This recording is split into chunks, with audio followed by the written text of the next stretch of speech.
Nama gua Rijal yang akan menemani cerita-cerita horor ataupun cerita mistis yang gua miliki ataupun kalian miliki gitu.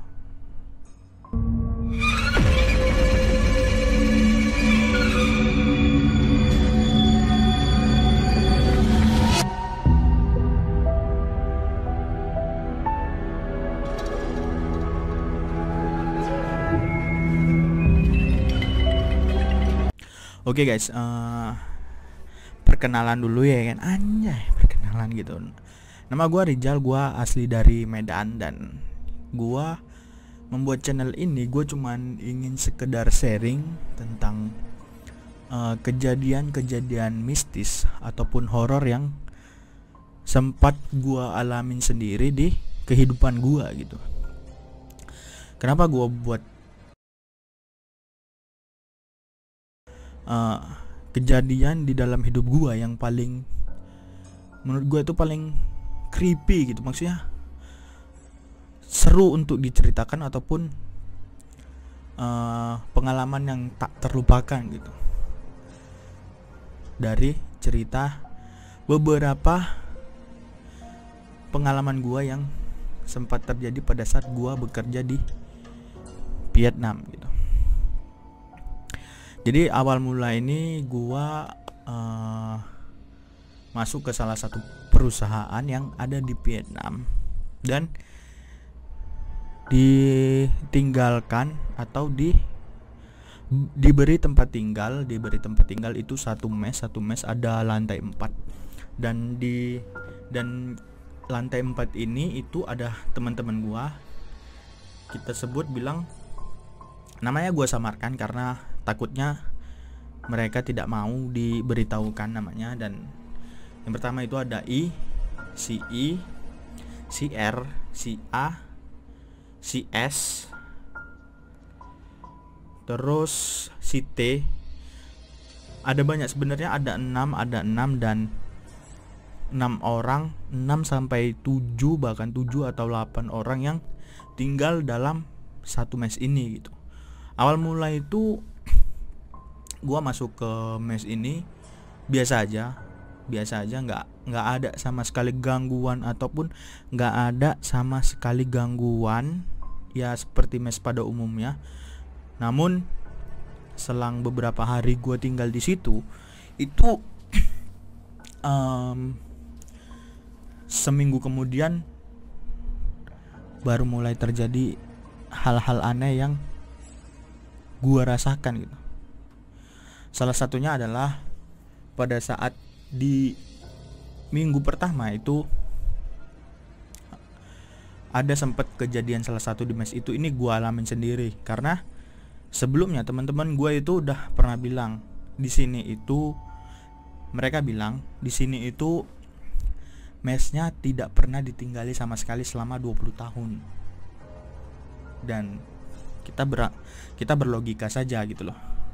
Kalau nih ya, rumah aja kalau misalnya 40 hari itu gak ada sama sekali kehidupan, itu bakal ada yang menghuni di rumah itu gitu loh, menghuni di rumah itu. Ini 20 tahun tidak ada dihuni gitu. Dan orang pertama yang menghuni itu kami ber-7 atau ber-8 dan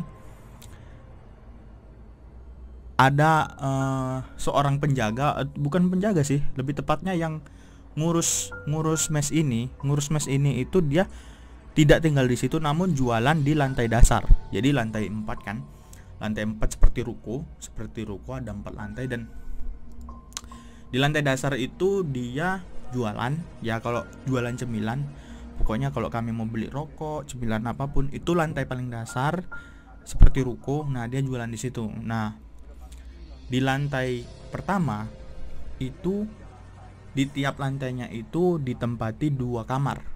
Jadi naik tangga 2 kamar, naik tangga lagi, terus itu ada 2 kamar dan ada satu bukan balkon sih, apa ya, lebih tepatnya kayak ruangan untuk masak. Ini di lantai 2-nya ruangan untuk masak. Di lantai ketiganya itu ada kayak tempat tidur Jadi 2 kamar, di lantai 3-nya itu 2 kamar. Yang di lantai 2 itu kan dia tempat masak nih. Di lantai 3-nya itu dia kayak, jadi kayak gudang besar, cuman karena masuknya kami terus jadi dibuatlah ini apa namanya, disusun biar rapi tempat tidur kan, di situ berjejer. Nah di lantai keempat itu ada 2 kamar dan juga ada gudang yang lebar atau space ruang tamu. Nah kita bisa bilang space ruang tamu kosong. Nah di lantai 4 inilah gua tidur, di lantai 4 ini. Jadi awal mula seminggu pertama itu gua udah mulai diganggu nih, udah mulai diganggu, cuman masih apa ya, masih belum sadar bahwasanya mes ini itu sebenarnya angker gitu loh. Mes ini angker, tapi karena gua berpikiran positif, gua sama sekali nggak ada berpikiran yang namanya hantu atau apapun itu. Hantu mau segala macam lah itu yang ada di Indonesia itu, gua tidak mau berpikiran negatif seperti itu. Karena gini, kalau kita berpikiran negatif maka dia bakal muncul. Jadi selama gua tinggal, gua sama sekali nggak mau berpikiran negatif sebelum teman-teman gua pada cerita. Jadi di minggu pertama nih, 1 kamar itu diisi 2 orang. Kalian bayangin 2 orang ya. Tiap kamarnya ada 2 orang. Dan ada kamar yang kosong, tidak ada penghuni sama sekali. Jadi ini gua cerita dari pengalaman gua, lalu nanti gua ceritain juga cerita dari teman-teman gua yang tinggal di mes itu gitu loh. Jadi seminggu pertama itu gua setelah masuk kerja, shift pasti kan ada, tiap perusahaan itu memiliki shift yang berbeda-beda gitu. Jadi gua itu tinggal, enaknya manggil gua tuh. Jadi aku aja lah. Jadi aku itu tinggalnya sama kawan 1 orang, dan pada saat itu posisinya itu dia berpisah. Jadi dia masuk malam dan gua masuk pagi. Otomatis gua masuk pagi itu pulang malam.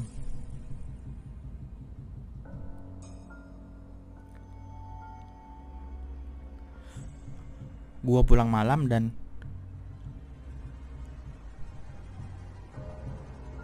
gua pulang malam nih. Setelah gua pulang malam itu teman gua pergi kerja. Jadi gua tidur, dia pergi kerja. Jadi gua pulang, dia pergi kerja gitu. Terus hampir selama 1 bulan atau 3 bulan. Jadi posisi shiftnya itu begitu. Nah di minggu pertama itu gua udah langsung mengalami gangguan. Nah ini awalnya itu gua nggak percaya gitu loh, di mes ini katanya angker. Cuman mereka sama sekali di awal itu nggak ada mau cerita, karena mungkin mereka pun apa ya, takut kali ya. Biasa kan kalau orang nih cerita mistis ataupun horor itu bakalan takut gitu. Takut karena gara-gara 1 orang itu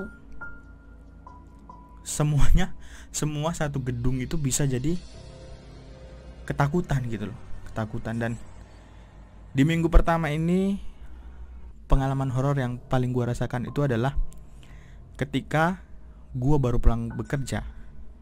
Jadi tempat tidurnya ini sama seperti di belakang ini, di belakang gua ini seperti mes ini.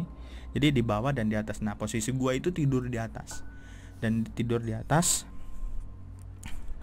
Pada saat gua pulang nih kerja, kan gua kan udah pergi kerja, dan pada saat gua mulai mau tidur, naik ke atas, tidur di atas, gua mau tidur, itu pertama kali ada yang ngetuk pintu.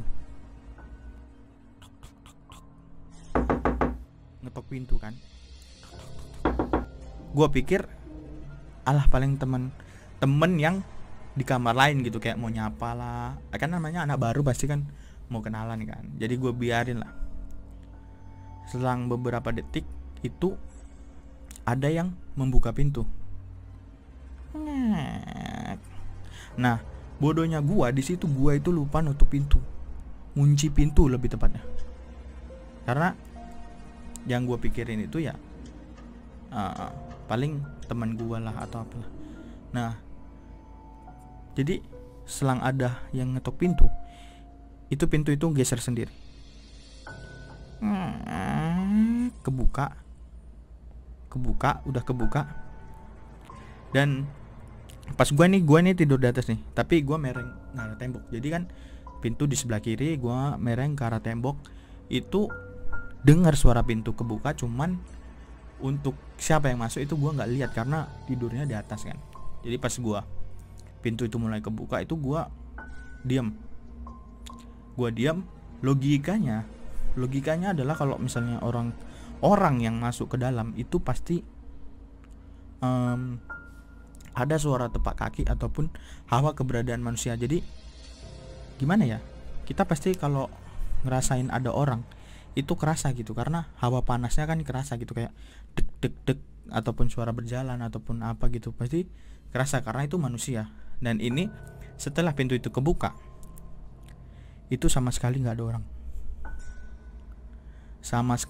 orang, dan karena gue penasaran, gue lihat gue baring badan turun dari tempat tidur dan ngelihat pintunya kebuka. Pintu kebuka namun sama sekali nggak ada orangnya. Nah itu menurut gue pengalaman pertama yang menurut gue masih tetap harus berpikir positif di mes tersebut gitu, karena mau gimana pun itu adalah tempat tidur gue. Jadi kita ini namanya tempat tidur, kita harus buat nyaman sendiri gitu ya kan, nyaman, dan kita anggap itu rumah, maka kita bakal nyaman juga tidur di situ gitu. Nah itu minggu pertama tuh gue tidur di situ, sudah mengalami kejadian aneh seperti itu. Namun harus tetap berpikir positif. Kalau misalnya kita nggak positif, itu bakalan pikiran kita negatif. Nah, jadi selang dari itu 1 bulan kemudian itu ya seperti biasa, tidak sama sekali ada kejadian. Nah ini anehnya, jadi kejadian itu nggak terus menerus, tapi hanya beberapa kali. Nah pada saat udah mulai sebulan, udah kenal kawan sana sini, nah ada salah satu kawan gue yang bercerita mengenai di lantai 4 pas di kamar. Jadi tiap lantai itu pasti ada memiliki kamar mandi kan, ada kamar mandi dan ada 2 tempat tidur, 2 kamar gitu, 2 kamar dan tempat kamar mandi itu di luar. Nah pada saat gua udah mulai sebulan kerja, jadi kan mulai deket sama teman-teman yang ada di salah satu mes itu. Dan ada teman gue yang bilang, Jal, ini mesnya kalau bisa setiap maghrib itu jangan ada yang mandi ya di kamar mandi itu. Gue bilang kenapa? Nggak tahu, kata dia. Kawan gue ini bilangnya nggak tahu karena dari awal mereka datang itu penjaga yang di bawah, yang di lantai dasar itu ngasih tahu bahasanya di lantai 4 itu kalau bisa setiap maghrib itu tidak boleh mandi. Dan anehnya ya, ini selama gua kerja satu tahun setengah di situ itu sama sekali nggak ada jam shift yang harus mandi maghrib. Nah itu anehnya, karena pasti kan kami kayak aku masuk pagi mandi pagi, pulang udah malam, udah lewat maghrib. Nah kawan gua itu masuk malam, jelas udah lewat dari maghrib gitu. Jadi singkat cerita, dia cerita seperti itu dan gue masih nggak percaya gitu, bahwasanya di mes itu memang angker. Dan setelah dari si kawan ini cerita, dia bilang sebenarnya di sini mes ini angker karena yang sering dinampakin itu mereka, tapi gue sendiri itu hanyalah gangguan kecil, kayak botol jatuh ataupun kayak suara orang tek, tek, naik tangga gitu, tek, tek, tek. Nah itu jadi biasa gitu, dan sama sekali gangguannya yang gue alamin itu cuman suara dan benda-benda aja, benda-benda aneh yang jatuh. Tapi Tetapi teman-teman gue yang tinggal di situ itu ada yang sampai diliatin sosok hitam besar, terus dipukul pundak. Gue merinding. Jadi dipukul pundaknya, ada yang dipukul ke belakang kepala, terus kaki, jari jemari kakinya itu lagi tidur dimainin seperti anak kecil yang sedang bermain. Terus banyak gangguan aneh setelah berjalannya waktu sebulan lebih gua di situ ya, karena itu sangat creepy sih, apalagi kalau mati lampu. Temen gua yang cerita nih, jadi dia awal mula gua nggak percaya karena cuman baru satu orang yang ngomong. Setelah hampir semuanya itu cerita itu, gua baru ngerasa agak serem. Karena pernah suatu kejadian itu, jadi gua pulang lebih awal seperti biasa. Gua kunci pintu tapi di kamar itu nyala. Di kamar nyala nih, udah menyala itu seperti ada yang, jadi kalau misalnya di pintu itu kan kalau misalnya ada bayangan orang itu kelihatan tuh dari bawah. Nah, pasti kelihatan dong kalau ada orang dari bawah. Nah, ini masalahnya ada yang mengetuk pintu tapi bayangannya nggak ada. Itu pengalaman gua yang paling aneh sih. Di situ gua nggak berani sama sekali buka pintu ataupun lari ke pintu, karena itu kayak aneh tapi nyata gitu loh. Ada yang mengetuk pintu tapi sama sekali nggak ada bayangan. Harusnya kalau orang itu, kalau kayak kawan kita nih, kayak mau gedor pintu, bangun. Nah, otomatis brutal dan ada apanya ya, kayak apa sih bayangannya gitu loh. Bayangan di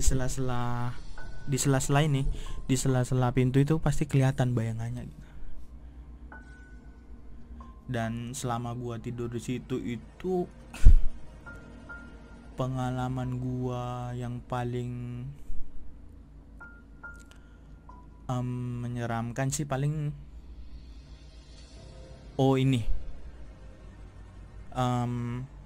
dengar sosok naik tangga sampai ke lantai 4 dan berhenti di kamar gua. Karena jadi gini, ini kejadiannya suatu hari itu kami awal itu udah hampir tiap lantai itu jadi udah ada yang ngisi. Jadi masing-masing lantai itu udah ada yang pulang kerja dan tidur, dan gua itu orang paling terakhir yang pulang. Jadi karena gua nggak bisa tidur malam nih, main Mobile Legend selang beberapa lama, jam sekitar 1:30 atau 1:30 itu dari lantai dasar terdengar suara bunyi orang naik tangga. Tak.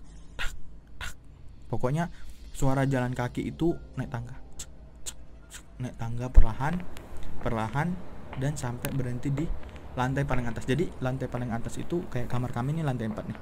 Ada naik lagi, itu namanya balkon, itulah dia. Tapi dikunci. Nah, lantai paling atas itu dikunci, sama sekali nggak bisa orang masuk karena digembok. Nah, itu asli sih. Karena kenapa itu gue bilang bener-bener angker, karena pas kejadian malam itu, setelah dengar suara itu, jadi pada saat besoknya itu masuk kerja, nyeletuk lah nih salah satu teman gue, "Woi, tadi malam kalian ada denger gak suara orang naik tangga nih?" Yang lantai 1 ngomong, "Iya, aku denger. Siapa ya malam-malam 2:30-an jalan-jalan keluar itu, gak jelas," katanya. Nah, di lantai 1, 2, dan 3 itu mendengar. Sementara di lantai 4 gue juga mendengar. Dan jejak kaki itu hilang pada saat naik ke lantai 5. Itu benar-benar gila sih itu. Karena jelas banget kayak suara orang tuk, tuk, tuk. Itu sih, itu pengalaman yang paling apa ya, menurut gue creepy gitu di mes itu gitu. Nah, terus ini gue mau nyeritain pengalaman teman-teman gue yang tinggal bareng gua di mes itu gitu loh. Jadi ada salah satu kawan gua namanya si I. Nah, si I ini dia di situ udah terbilang setengah tahun lah, atau jalan atau udah 1 tahun, pokoknya gua lupa. Nah, dia itu udah lumayan lama di situ. Jadi dia udah ngerti gitu loh. Nah, dia bilang, dia cerita, "Jal, mes ini angker." Kenapa kata dia? "Kalau setiap mati lampu, jangan pernah kau coba nantangin penghuni yang ada di sini." Kenapa gue bilang? Karena dia bilang gini, dia cerita gini, "Aku pernah sendiri nantang penghuni yang ada di kamar mandi tempat dia." Jadi dia itu tinggalnya di lantai 3 gitu. Lantai 3, gua paling atas lantai 4. Lantai 2 ada lagi tempat masak dan 2 kamar, tapi yang satu kamar ini belum ada penghuni. Nah, jadi dia di lantai 3 dan dia bilang cerita gini. Jadi ada suatu ketika, kata dia bilang kan, jadi mes ini mati lampu, padam pun mau siang hari. Kalau memang mes yang angker itu tetap angker, dia nggak kenal waktu, yang penting tidak ada cahaya sama sekali. Nah, jadi pas mesnya padam nih, dia pulang mati lampu. Karena dia kebelet kencing lah di kamar mandi. Dibuka, sengaja pintunya itu dibuka biar sewaktu-waktu kalau ada apa-apa itu bisa langsung lari. Itu pemikiran dia pertama, karena ya mau gimana gitu ya, mati lampu kalau kekunci. Lu bayangin kalau kekunci di mes, di kamar mandi yang angker itu kayak gimana coba itu. Nah, jadi pas mati lampu, dia itu kencing. Awalnya itu biasa aja, dia kencing, dan tiba-tiba nih kayak dia ini nantang. Jadi dia bilang gini, "Kalau memang ada penghuni yang di sini, tunjukin kalau kalian ada," katanya kayak gitu. "Jangan beraninya pas aku sendiri aja." Jadi dari dia ngomong gitu ya, kalian tahu shower yang buat mandi? Nah, itu shower yang buat mandi itu kayak ada orang yang mukul tak gitu, tak sekali, dan dia langsung diam. Di situ dia baru sadar bahwasanya mes itu benar-benar angker. Jadi teman gua yang si E ini, dari pengalaman pertama itu, baru kejadian selanjutnya dia alamin. Seperti ada suatu ketika dia bilang gini, "Aku juga pernah, Jal, pada saat tidur itu ngelihat sosok anak kecil di depan dia." Jadi kalau kita ini tidur pasti lampu itu wajib mati, karena laki-laki biasa kan. Laki-laki itu pasti kalau tidur kalau lampunya nggak mati itu nggak enak gitu, kayak di mana itu terang gitu, silau gitu. Jadi pada saat dia bilang ini, jadi aku pernah tidur, kalian tahu itu pas dia narik selimut, bener-bener dia lihat ada bayangan anak kecil lewat lari di depan dia. Jadi posisi tempat tidur di bawah, pas dia mau, ini posisi gelap nih kamar, pas dia mau ngangkat selimut itu ada anak kecil lari di depan dia. Seketika dia kaget dong, tapi dia nggak berani gerak. Dia cerita sama aku ya kan, dia nggak berani gerak. Dan pas dia mau narik selimut itu ada yang siul di depan dia, benar-benar siul.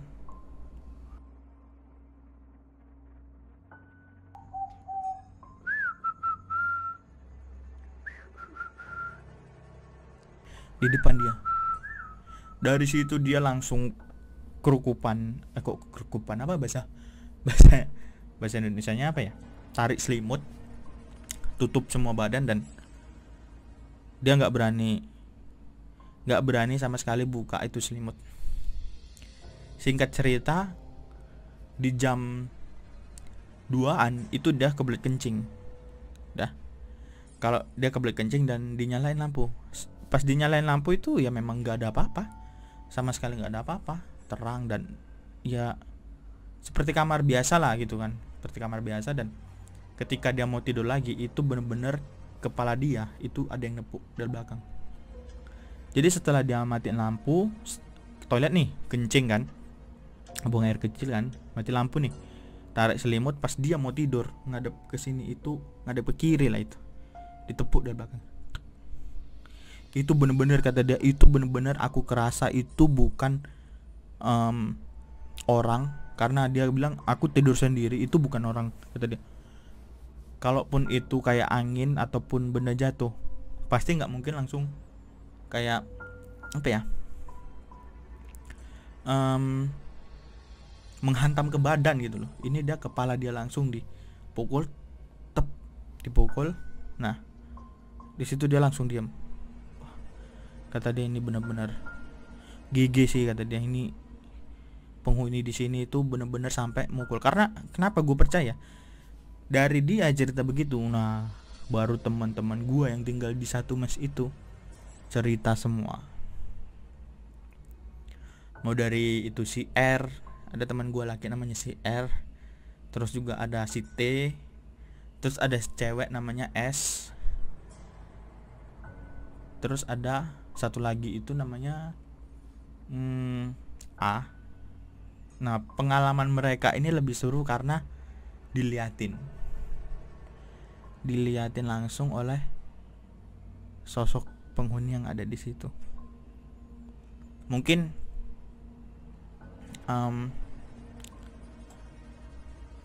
video gua ini akan gua lanjut ke part berikutnya sampai gua balik ke Indo, dan itu benar-benar creepy menurut gua karena dia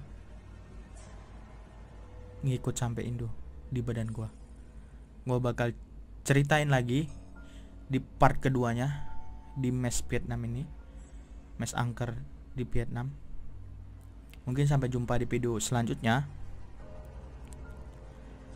Jangan lupa kalian tinggalkan like, comment, share, dan subscribe-nya agar gua tetap semangat membangun channel ini dan kita sama-sama bisa menceritakan cerita-cerita mistis yang kalian punya ataupun gua milikin.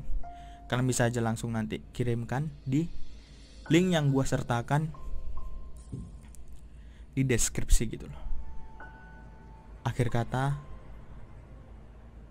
tetap hati-hati dan selalu berpikir positif, karena jika kalian berpikir negatif maka dia akan muncul. Sampai jumpa.